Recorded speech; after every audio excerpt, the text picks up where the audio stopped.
When do people feel helpless in church? It's when they have no agency, that they feel that no matter what they say or no matter what they do, they can't make a change and their voice doesn't matter. And they're just told to submit to leadership. And when you get a large church that's institutionalized, that's what happens. And church shouldn't be like that. When you have a pastor or a group of elders who are planting a church or growing a church, and you have people who are in relationship and they trust each other because they know their personalities, they know the characters, they know people's strengths and weaknesses, then you actually have a healthy relational dynamic where the church grows because there's trust and people are put in places where they know that they can actually serve and grow well. But as the church gets larger, what happens is these interpersonal relationships and trust that's based upon relationships gets replaced by rules and regulations. So instead of calling up Pastor Joe for a cup of coffee, now he actually has to call up the secretary or talk to the executive pastor instead. And these layers kind of start dividing the people between leaders and congregants.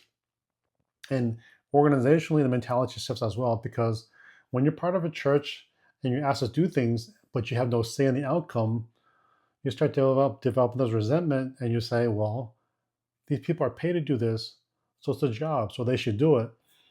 And this is what leads to pastor burnout and people putting too much expectation on the pastor to do everything.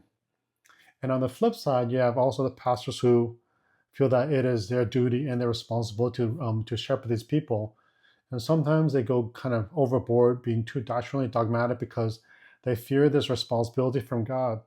And then sometimes you have just people who, again, organizationally, the power and the control starts getting to them, and a lot of finances too, and they start beating the sheep.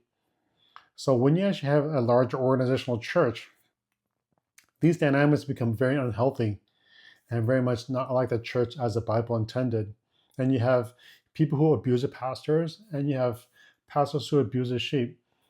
And this is why I believe that a truly healthy church should be as small as that it is to maintain trust and relationship in an authentic, natural way.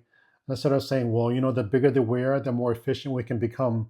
And if you're disillusioned or you're resentful right now, that's one of the warning signs that maybe this church is not for us.